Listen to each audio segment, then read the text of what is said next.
Essa passagem é intitulada como a parábola das 10 minas.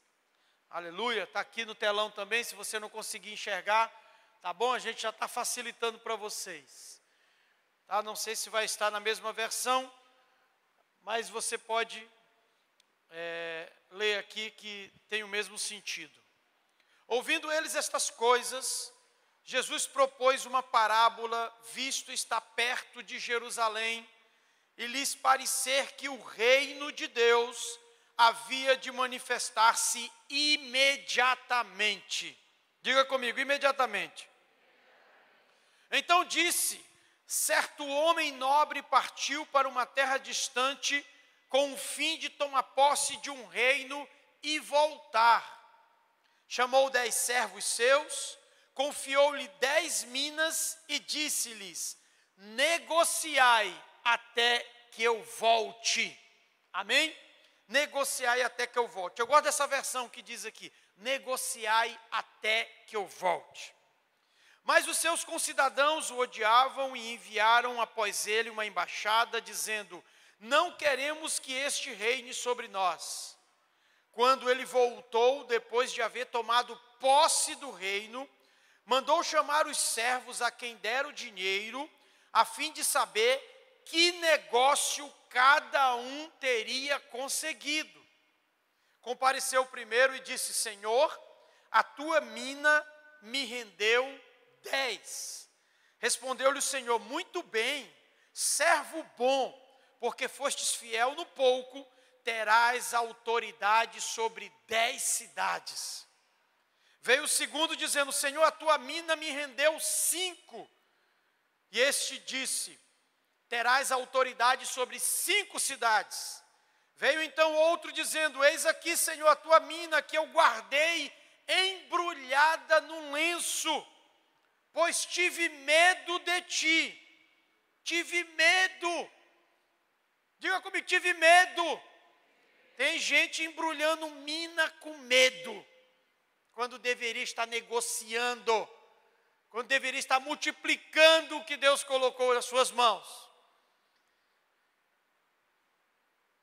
Tive medo de ti, que és homem rigoroso, tiras o que não puseste, ceifas o que não semeaste. Respondeu-lhe: servo mau, por tua própria boca te condenarei. Saibas que eu sou um homem rigoroso, que tiro o que não pus e ceifo o que não semeei. Por que não pusestes o meu dinheiro então no banco? E então na minha vinda o receberia com juros. E disse aos que o assistiam: tirai-lhe a mina e dai ao que tem 10. Eles responderam: Senhor, ele já tem 10. Pois eu vos declaro, a todo o que tem, dar-se-lhe-á, mas ao que não tem, o que tem também lhe será tirado. Quando, porém, esses meus inimigos, que não quiseram que eu reinasse sobre eles, trazei-os aqui e executai-os na minha presença. Amém? Quantos podem dizer glória a Deus? Eu quero falar nessa noite com você sobre o tema: Jesus está voltando, plante uma árvore. Diga comigo: Jesus está voltando, plante uma árvore. Diga para alguém.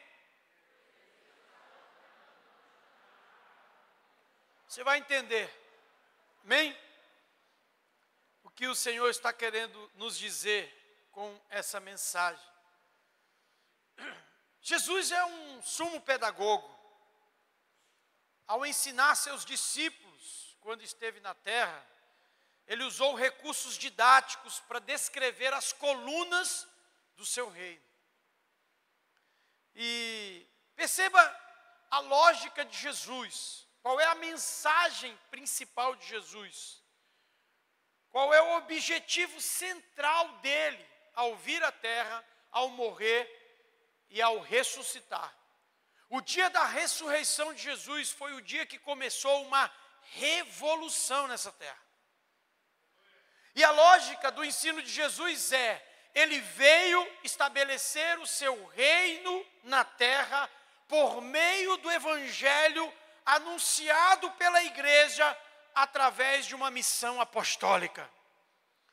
Eu vou repetir para você. Ele veio estabelecer o seu reino na terra por meio do evangelho anunciado pela igreja através de uma missão apostólica, dos apóstolos que ele constituiu.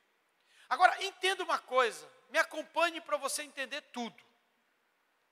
Nesse propósito aqui de Jesus, há 4 palavras que são citadas por nós, pela Bíblia. Por exemplo, reino, evangelho, igreja e apóstolos.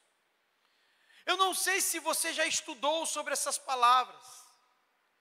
Todas essas palavras não saíram de um contexto religioso. Jesus não criou essas palavras aqui na terra. Elas não vieram da Bíblia do Antigo Testamento. Todas essas palavras, reino, evangelho, igreja e apóstolos, Jesus trouxe de outros contextos e até de outras culturas. Ele trouxe da cultura grega, da cultura romana, da cultura fenícia. Se você estudar a fundo sobre isso, você vai entender. A linguagem de Jesus não foi uma linguagem religiosa para falar do seu reino. A linguagem de Jesus era uma linguagem militar, política e financeira. Jesus falou muito sobre prosperidade, falou muito sobre dinheiro. Entenda que prosperidade não é só dinheiro, dinheiro é uma parte da sua prosperidade. A essência da sua prosperidade não é dinheiro, é vida abundante. Eu vou repetir isso para você. A essência da sua prosperidade não é dinheiro, é vida abundante. Eu vim para que tenham vida e vida em abundância. Tem muita gente que tem a vida eterna, mas não tem a vida plena. Tem muita gente que só está pensando no céu, mas não pensa no que Deus quer fazer na sua vida e através da sua vida na terra. Entenda que a linguagem de Jesus, quando ele usou, por exemplo, a palavra reino, no grego essa palavra é basileia. Jesus, sabe, essa palavra reino, basileia, queridos, ele tirou do grego, porque ele estava falando de uma cultura que precisava ser estabelecida. Quando ele usou a palavra apóstolos, ele tirou esse vocábulo da cultura fenícia, e é usado 161 vezes. Apóstolo era um líder que avançava sobre novos territórios para formar novas colônias. Quando ele usou a palavra igreja, veio do grego eclésia. Eclésia era uma assembleia de pessoas que tomavam decisões na cidade. Você está entendendo? Quando ele falou a palavra evangelho, veio do grego euangelion, que significa as boas novas que os imperadores proclamavam sobre o povo. Você está entendendo como Jesus, ele não separava a igreja do contexto social. Ele não separava a igreja do que as pessoas viviam. Ele contou várias parábolas sobre a agricultura, sobre a área militar, sobre a política. E tem, sabe, uma visão que ainda prevalece em muitas igrejas, de separar a igreja da sociedade, de estranhar quando a gente usa alguma palavra que não é, sabe, exclusivamente bíblica, do tempo bíblico. Há pessoas que estranham quando a gente fala assim, um encontro quântico. Isso aí é coisa de coach. E se for, será que coach também não é de Deus? É de Deus. Se falar de Jesus, é de Deus. Assim como qualquer profissão, assim como qualquer capacidade ou habilidade que você tenha, se for consagrada ao Senhor, quer comais, quer bebais, ou façais qualquer coisa, façam para a glória de Deus. Se for, é de Deus. Sabe, a palavra quântico, ela veio da ciência, da física. Eu sou tão apaixonado por essa palavra. Quântico. Aí as pessoas pensam, né? Não, mas essa palavra é de um outro contexto. Essa palavra quem usa são determinados grupos. Essa palavra quem usa uma ideologia política. Qualquer palavra que estiverem usando lá, quando cair sobre você, vai ser ressignificada pela palavra de Deus.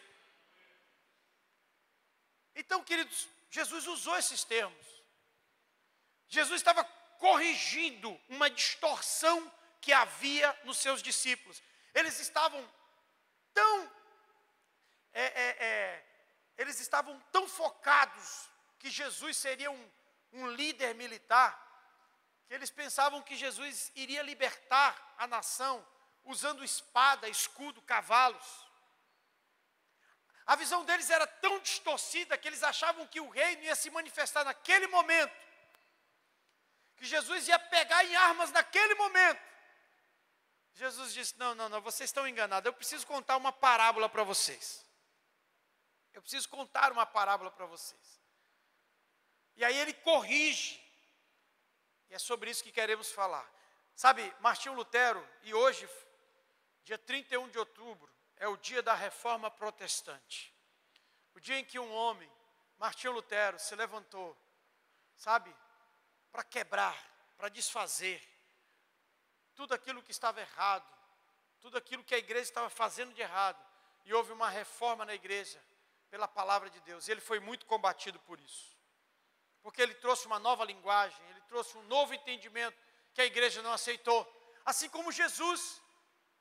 A igreja não aceitava alguns termos que Jesus usava. A igreja não aceitava os religiosos, os fariseus, que Jesus curasse no sábado. Jesus, sabe, confrontou aqueles caras diariamente. Eles estavam todo dia no pé de Jesus. Martinho Lutero disse assim, mesmo que eu soubesse que amanhã o mundo se partiria em pedaços, eu plantaria uma árvore.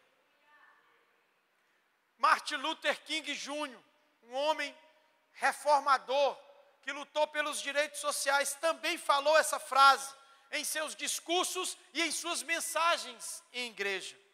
Se o mundo fosse se acabar amanhã, hoje eu planto uma árvore. Por que eu estou falando isso, gente?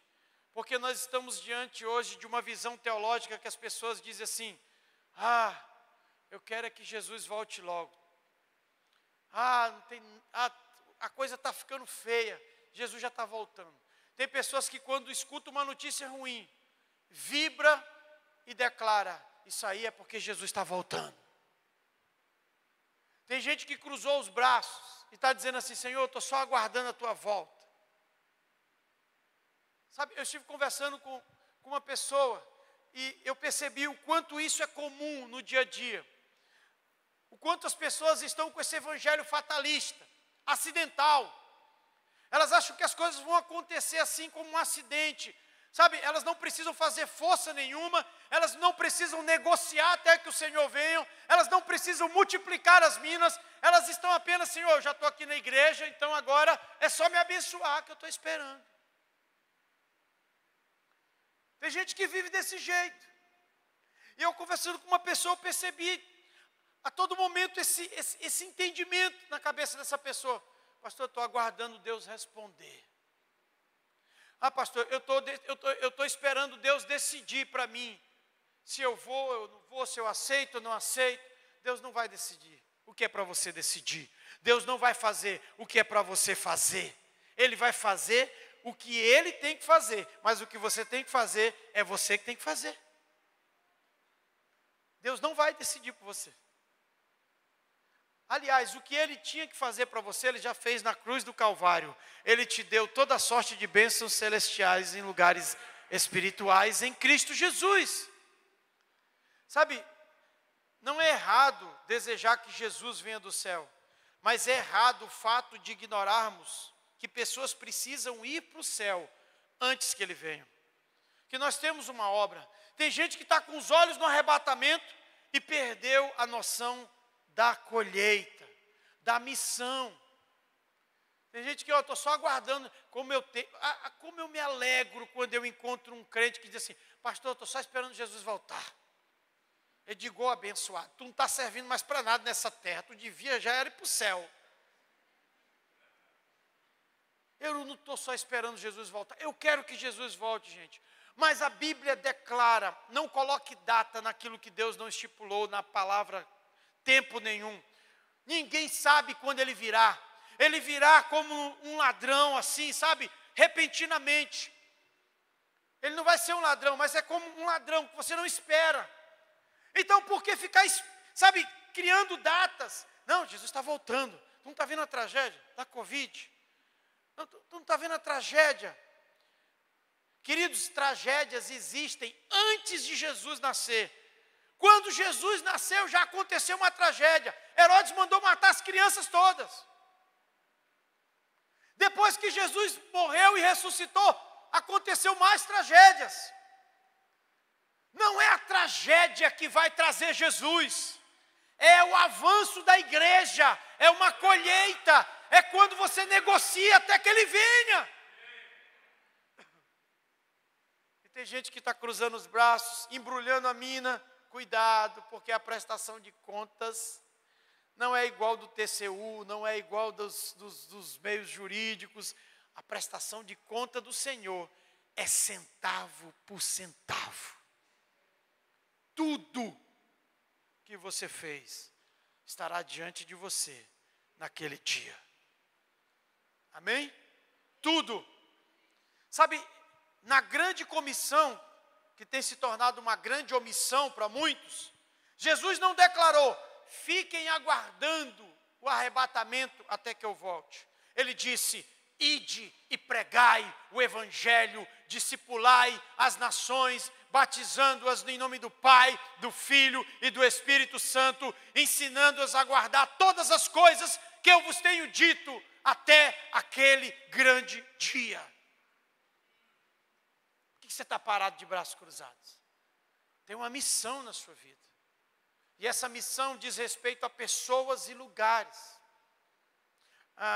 É interessante porque em 1 Coríntios 15, 58 diz assim: portanto, meus amados irmãos, sede firmes, inabaláveis e sempre abundantes na obra do Senhor, sabendo que no Senhor o vosso trabalho não é vão. Eu quero ler numa outra versão. Portanto, meus queridos irmãos, já é certa a vitória futura. Como eu gosto desse negócio. Tem gente que acha que a igreja está perdendo. Tem gente que acha que o inferno está vencendo. Ei, você está numa teologia errada. A igreja nunca perde, porque quem está nela é o Senhor, que nunca perdeu uma batalha. A igreja nunca perdeu. Todas as vezes que atacam a igreja cresce. A vitória vai acontecer. Entenda isso. O final será vitorioso. Porque o inferno não pode prevalecer. As portas do inferno não vão resistir à igreja. Amém? Agora entenda.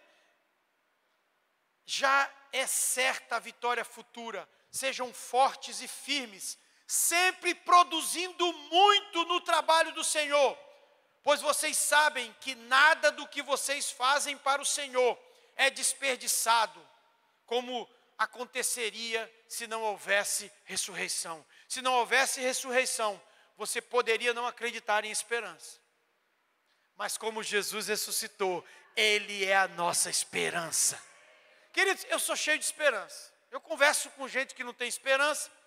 Às vezes fico calado, não quero ser indelicado.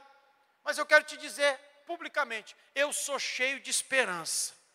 Não venha me apresentar um inferno não, porque eu quero conhecer o céu. Eu não prego para pessoas apresentando o inferno. Ei, se você não se converter, você vai para o inferno. Eu prego para pessoas apresentando o céu. Entendeu? Porque não é pelo medo que as pessoas vão vir para Jesus. É pelo temor. Elas precisam entender que há um amor sobrenatural para abraçá-las. E existe uma escatologia hoje, queridos, que prega que o final vai ser trágico. E que já estamos nos dias finais. Eu não sei, eu não gosto de falar sobre essas coisas. Porque desde quando Jesus ressuscitou, há essa expressão, estamos nos últimos dias. Sim ou não? Estamos nos últimos dias. Pastor, estamos nos últimos dias. Pode se preparar. E aí as pessoas ficam com o olho no arrebatamento e esquece que há pessoas, há uma missão para você fazer. Pastor, eu só quero garantir meu lugar no céu. Amém. Eu espero que você tenha lugar lá. Amém? Porque se você não negociar, se você não multiplicar o que Deus colocou na sua mão, o que a parábola diz? Servo mau e fiel. Servo mau e fiel. Retirem dele. Vai ser retirado de você. Eu não sei se vai ser retirada a salvação de você. Eu não gosto de discutir essas coisas porque a Bíblia não declara isso. A teologia faz, sabe, tem hipóteses, deduções. A Bíblia não fala se a gente vai perder a salvação por não ter vivido o nosso propósito. Mas eu prefiro não experimentar. Eu prefiro viver o meu propósito e ser cobrado por não ter feito direito, do que de repente chegar lá e não entrar no céu porque eu não cumpri o meu propósito. Eu não sei. A minha esposa diz uma coisa, a pastora Débora, que eu concordo plenamente. O céu será um lugar de surpresas. Tu está aqui, fulano? Meu Deus! Cadê Ciclano? Ele estava na igreja, ele ia para todo o culto domingo. Ah, meu amigo, eu vi ele descendo. Meu Deus! Você está entendendo? Não estou te aterrorizando, não. O céu será um lugar de surpresa. Não diga que uma pessoa não vai para o céu, não diga que aquele vai. Isso aí é com Deus, queridos. Eu só sei uma coisa, que se você viver a palavra, você tem garantia do céu. Isso tem. Sabe, e essa mentalidade declara que quanto mais perdemos como igreja, mais Jesus vai voltar. E as pessoas ficam então dizendo, deixa acontecer as tragédias, porque Jesus está voltando. Queridos, as tragédias que estão acontecendo hoje são muito menores do que acontecia antigamente. Se você olhar para os primeiros séculos, você vai ver que as coisas eram piores do que hoje. Muito piores no que diz respeito a doenças. Muito piores no que diz respeito à violência com mulheres, com crianças. Eram muito piores no que diz respeito à sexualidade. Leia sobre isso. Eu te indico um historiador, Flávio Joséfos. Você vai entender que a coisa era muito pior.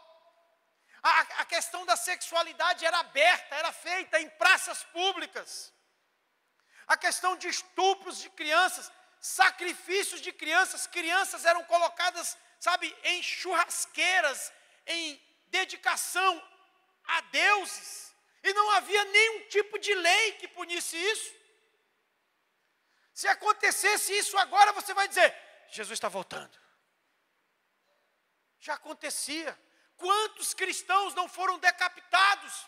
E a gente olha hoje, ainda continua, mas em um número muito menor de cristãos que são decapitados. Hoje aparece até vídeos na internet. Nem se compara a quantidade de cristãos que foram mortos nos primeiros séculos. Entenda que eles eram pendurados em postes. E eles eram queimados vivos, um ao lado do outro, para iluminar as ruas de Roma.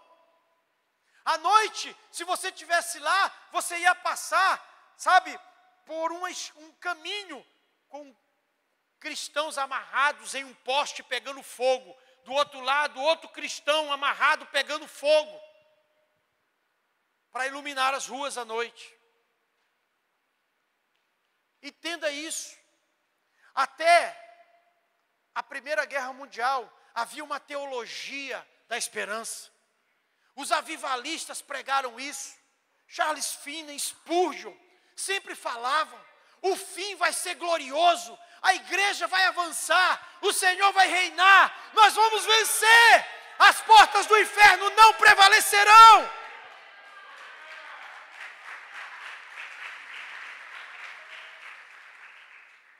Entenda, queridos, a partir da Primeira Guerra Mundial, a Grande Depressão de 29, a Segunda Guerra Mundial, a igreja adota então uma teologia do medo, do pessimismo. Uma teologia que faz ela recuar. Olha, a expressão, as portas do inferno não resistirão, para muitos é como se ela tivesse, sabe, estivesse nos atacando. Não. Quando Jesus disse as portas do inferno não resistirão, é porque a igreja vai chegar lá e vai tacar o pé na porta. E vai dizer, me dê as vidas que estão aí. Elas não vão perecer no céu, elas no inferno, elas vão para o céu. Você está entendendo? Você vai ser um instrumento de Deus para arrombar a porta do inferno e dizer, eu quero a minha mãe, eu quero meu pai, eu quero meu irmão, eu quero meu amigo, me dê ele agora.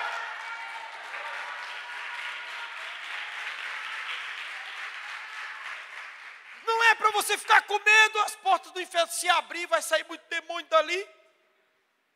Não é isso. No original não é isso. É de uma igreja triunfante.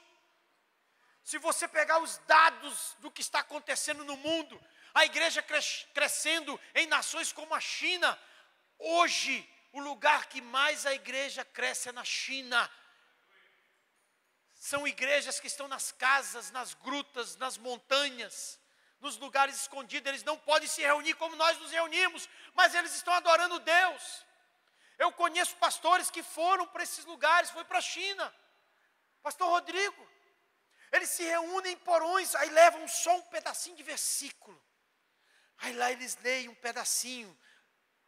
Aí eles adoram a Deus. Pastor Rodrigo conheceu um homem que ele tinha só um dente na boca. Nesse dia eu chorei demais. Eu me joguei no chão. Eu congregava lá na Biasa, não tinha nem piso, era só terra. Esse dia eu me joguei no chão de manhã, eu rolei na terra pedindo perdão para Deus. E eu fiz uma aliança com ele que eu ia ser um missionário por onde eu fosse. O pastor Rodrigo encontrou um homem que só tinha alguns cacos de dente na boca. E lá eles são conhecidos pelo nome bíblico para não poder ser revelados e não serem perseguidos. Na China. E esse homem era conhecido pelo nome de Abraão. Esse homem, ele atravessava a floresta para levar Bíblias para pessoas. E ele sempre era pego, de vez em quando, e torturavam ele, quebravam os dentes dele. E o pastor perguntou para ele, o senhor não tem medo não de morrer? E o senhor não pensa parar não? Ele disse, não, essa é a minha missão. Eu me sinto tão bem quando eu apanho por Jesus. Sabe, eu sinto a alegria de estar sofrendo como ele sofreu. Pastor Rodrigo disse assim, eu não sou crente não. Não sou crente não. Você sabe o que é isso? Certa vez um pastor pregando, ele disse que conheceu um homem que perdeu toda a sua família. Sua esposa foi estuprada na sua frente, foi assassinada juntamente com seus filhos, e só restou ele. E esse pastor brasileiro, até da Lagoinha, pregando, eu assistindo, fez uma proposta para ele, e disse assim, em um país árabe, você não quer vir para o Brasil? Eu te levo para o Brasil, você fica lá congregando na minha igreja, e eu vou remunerar você. Ele disse, não, eu quero ficar aqui. Se eu for para o Brasil, eu corro risco de perder a minha fé. Eu vou ficar tão à vontade, que eu corro risco até de me desviar. Aqui não, eu sou perseguido, e isso me leva a ter mais fé. Isso me leva a crer. Isso me leva a entender que Deus me colocou nesse lugar. Eu não quero ir para o Brasil. Porque para muitos a igreja é o shopping. A igreja são as festas. Eu quero ficar aqui. Diz que ele foi impactado com aquilo, queridos. Sabe, há pessoas que se arrependem até o perdão dos seus pecados. Elas não se arrependem para ver o reino de Deus, para entender a missão do reino. Sabe, talvez você esteja muito confortável na sua casa, no seu sofá, que você queria tanto comprar, na sua cama tão boa, no seu ar-condicionado, na sua tela de 500 polegadas. Você está tão confortável. Você já está aposentado, você já tem o seu salário todo mês garantido. Só que você esqueceu de uma coisa. Tem uma missão nessa terra para você. E o Senhor colocou um talento, uma mina na sua mão e te disse, negociai até que eu volte. plante uma árvore. Jesus teve que corrigir a visão daqueles discípulos que andavam com ele. Eles achavam que Jesus não ia morrer. Ninguém pode matar Jesus, ele faz esses milagres, e ele vai ressuscitar. Se matarem ele, ele volta de novo, e aí a gente está garantido. Quando eles viram que Jesus foi crucificado, Jesus não desceu da cruz, eles abandonaram Jesus. Só ficou João e as mulheres. A Bíblia fala em 1 Coríntios 3,9 que nós somos cooperadores de Deus. Entenda isso. Agora, preste atenção no que eu vou dizer para você. O reino de Deus é um reino expansivo.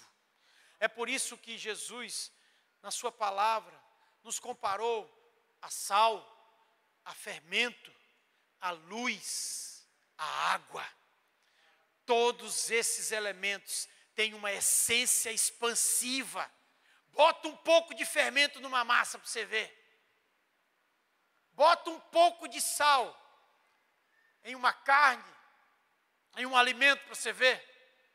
Acende uma lâmpada onde só há escuridão para você ver. Todos esses elementos são expansivos. Não são para estarem guardados. Não são para estar se escondendo. Oh, Jesus, eu só estou esperando você voltar. Não, plante uma árvore. E mesmo que você acha que Deus falou contigo que Ele vai voltar amanhã, continue negociando até que Ele venha. Porque Ele vai cobrar isso de você. Sabe, essa mentalidade de escassez tem acometido muitas pessoas. Essa visão de sobrevivência. Eu só quero a minha aposentadoria. Queridos, sabe, Romanos 12:2, eu estava lendo hoje, eu fiquei assim tão impactado com algumas coisas que Deus me falou. Eu não vou conseguir pregar tudo, eu nunca consigo pregar tudo. Eu fico perguntando por que eu recebo tanto e não consigo pregar tudo. E fica coisas aqui, e depois eu encaixo em outras mensagens. Romanos 12:2 diz assim: não vos conformeis com este mundo, mas transformai-vos. Não é para vocês ficarem conformados, e a palavra conformados é como uma forma, é assumir uma forma definida. Não vos conformeis, mas transformeis. Não assumam o padrão do mundo, passem, transformem, transição, passem desse padrão, pela renovação da vossa mente, para que experimenteis qual seja a boa, agradável e perfeita vontade de Deus. Agora eu entendi uma coisa nesse texto, e eu tinha escrito isso no meu livro, e eu fui ler no meu livro hoje. Eu digo, eu escrevi isso, eu não sabia. Eu vou ler o meu livro de novo. Eu li ele várias vezes, mas hoje à tarde eu descobri coisas que eu não me lembro mais, que foi eu que escrevi. Amém? E eu coloquei lá, o texto de Romanos 12:12 afirma que existem dois sistemas influenciadores: o mundo e uma mente renovada. Dois sistemas influenciadores: o mundo e uma mente reformada, renovada, restaurada. E Paulo está dizendo assim: não aceitem a influência do mundo, transformai-vos com a influência da mente renovada. Quando uma mentalidade renovada por Jesus toca o mundo, se estabelece uma convicção. Quando o mundo toca uma mentalidade, se estabelece uma opinião.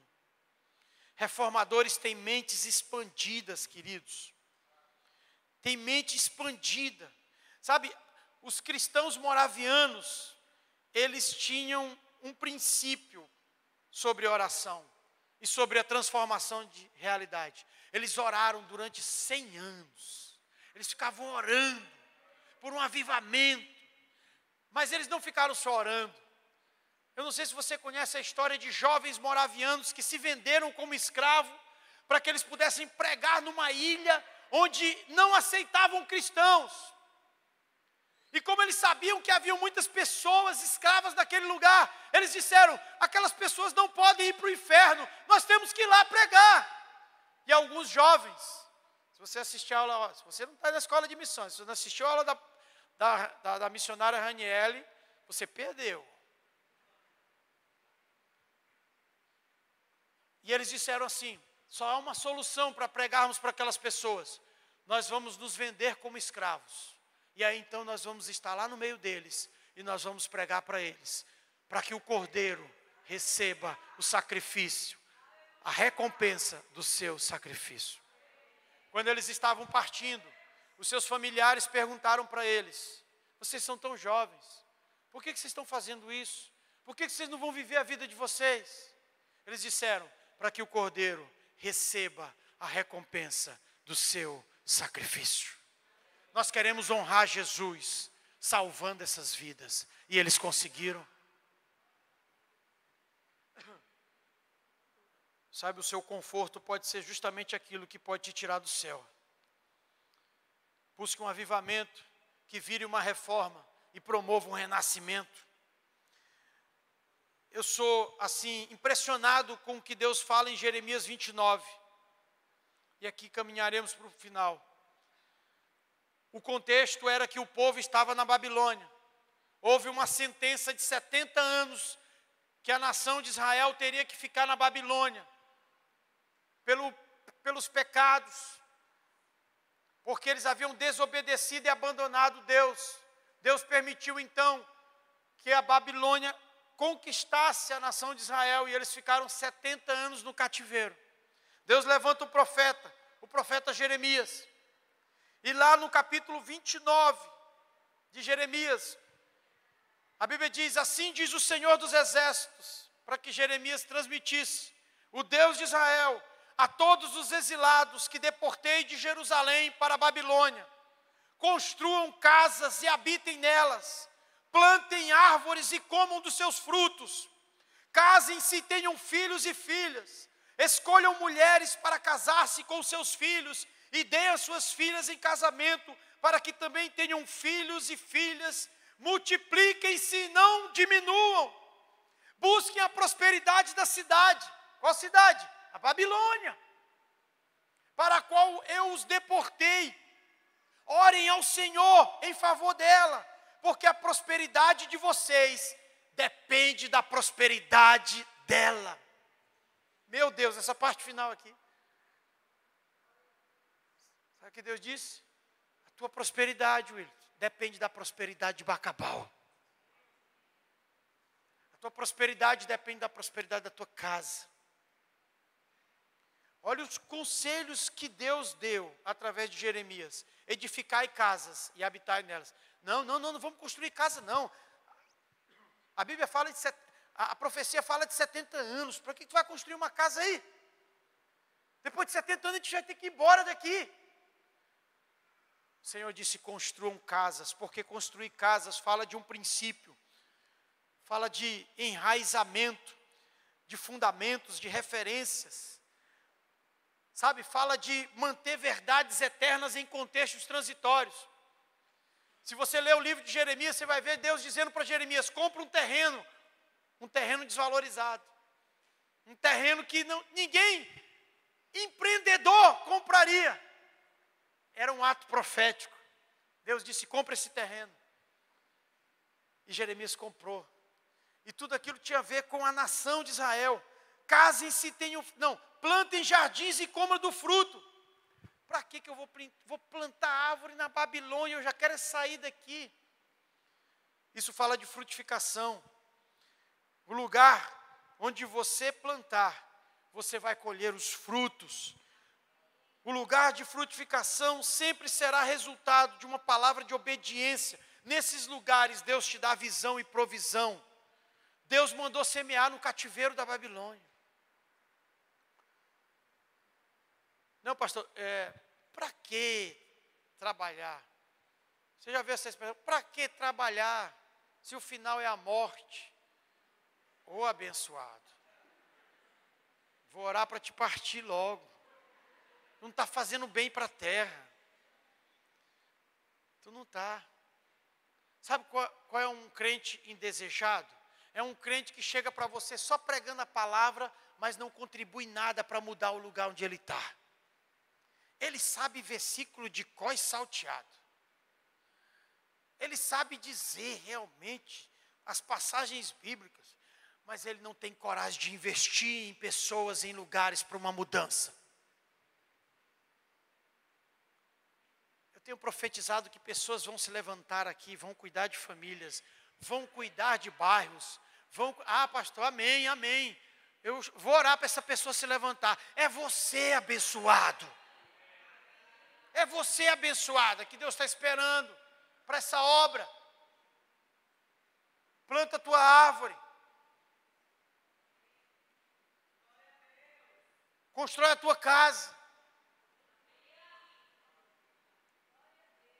Constitua filhos e filhas. Não fique esperando tu terminar o curso na faculdade. Não fique esperando você casar. Não fique esperando, teu marido se converter. Não fique esperando uma cura. Não fique esperando. É agora, planta a árvore agora. Você está perdendo o seu tempo. E o inimigo está gostando. Entenda isso. Você imagina você no cativeiro da Babilônia, longe da sua família, prisioneiro, humilhado. Você ia dizer assim: não, Senhor, eu vou fazer a tua obra quando você me tirar desse cativeiro. O Senhor está dizendo: planta agora. Constitua casas, filhos e filhas, deixa um legado. E ore pela Babilônia. Se eu vou orar para esse lugar, ore por esse lugar. Você lembra de Daniel? Daniel foi para a Babilônia. E ele ficou lá durante 4 reinados, separados da sua família. Ele foi levado juntamente com jovens inteligentes. Ele ficou lá separado da sua família. Ele não ficou lamentando. Ele não ficou procurando um psicólogo com depressão. Ele simplesmente se levantou na força do seu Senhor. E se tornou um jovem excelente. E passaram-se 4 impérios, 4 nações. E Daniel continuava o mesmo, perto dos reis, das autoridades. Todo rei dizia: eu quero esse jovem perto de mim. Nem a cova de leão conseguiu vencer Daniel. Porque Daniel, ele sabia, ele teve a revelação da profecia. A Bíblia diz que ele entendeu que eram 70 anos. Mas ainda assim, ele não ficou lá esperando os 70 anos. Ele foi alguém que revolucionou a Babilônia, e a Babilônia se converteu, porque Nabucodonosor se rendeu ao Senhor. Sabe, queridos, orar pela paz da cidade. Uma vez eu falei isso, e um pastor, ele ouviu. Eu disse assim: não fique falando da sua cidade, fale para a sua cidade. Seja profeta para a sua cidade. Eu ando por essa cidade profetizando. Eu nem sou daqui, eu já me considero daqui. E eu ando por essa cidade profetizando indústrias, empresas. Eu sempre profetizei curso de medicina. Está chegando, vai acontecer. Amém? Eu sempre profetizei isso nessa cidade. Há 28 anos eu estou aqui. E tem gente que só vê o lado vazio. Essa cidade não presta. Eu cheguei aqui, essa cidade era pior do que era. Então eu posso dizer que ela melhorou. Então eu creio que ela vai melhorar mais ainda. Eu não estou excluindo as coisas ruins que ainda precisam. Mas você precisa orar, queridos. E sabe, a Bíblia fala em 2 Reis 2,19 que Eliseu, ele chegou diante de uma cidade. E ali avisaram para Eliseu: Eliseu, as águas dessa cidade são más. A terra é estéril. 2 Reis 2,19. Eliseu diz: me traga um prato novo com um pouco de sal. E a Bíblia diz que Eliseu pega aquele prato com sal, vai até as águas, e ele joga nas águas. E as águas que eram más, que não produziam, se tornaram más.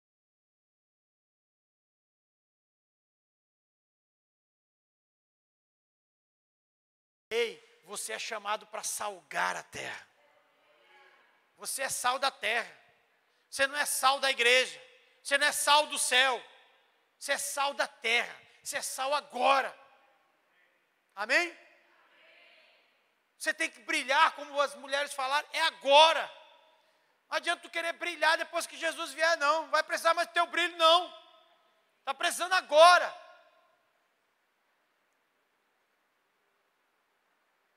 E uma coisa que me impactou, queridos, e que eu tenho falado, se você olhar para a nação de Israel, você vai ver uma nação em um pequeno território, com uma pequena população. E eu estava lendo um artigo da revista super interessante de 2019, 4 de julho de 2019, que eles já falavam de Israel. Eu estive na conferência em Brasília e foi falado muito sobre Israel. Lá estava o embaixador de Israel no Brasil, representantes de grandes empresas em Israel. O Brasil é muito bem visto por Israel. E eles começaram a falar do que está acontecendo em Israel. Israel é uma nação cercada de inimigos. Inimigos odeiam aquela nação. 60% do território de Israel é deserto. Era infértil. Mas você não sabe o que está acontecendo em Israel. Eu te convido a ler isso. Eu te convido a pesquisar na internet. Israel hoje está discipulando as nações com os seus avanços, com as suas invenções. Israel está se tornando uma potência tecnológica. Tem a maior taxa de empreendedorismo para mulheres do mundo. Israel se tornou a principal nação criadora de startups. Olha o que a revista está dizendo. Você acorda, enquanto toma café da manhã, confere mensagem no seu celular, depois pega o seu carro, liga o Waze, para chegar mais rápido no trabalho. No escritório você usa o computador com Windows, com um processador Intel, e quando volta para casa, relaxa lendo um livro no Kindle. Ou então joga videogame no seu PlayStation. Todas essas tecnologias estão presentes no seu futuro e têm uma coisa em comum: foram desenvolvidas em Israel. Um país que consegue captar água do ar. Existe uma máquina que eu fui pesquisar, eu não estava acreditando. Existe uma máquina em Israel e foi doada uma para o Brasil, que é possível captar a água do ar e na mesma hora você abre a torneira, sai água. Lugares úmidos, essa máquina ela capta. Eles têm um sistema de irrigação mais avançado do planeta. Eles plantam no deserto. A colheita de tomate no deserto, há colheitas no deserto. Eles não se limitaram às suas circunstâncias. Eles não estão lá, eles que estão aguardando o Messias não estão lá. Não, vamos deixar a coisa aqui, vamos esperar Jesus voltar. Não, eles estão plantando árvores. Eles reaproveitam 92% da água que eles usam.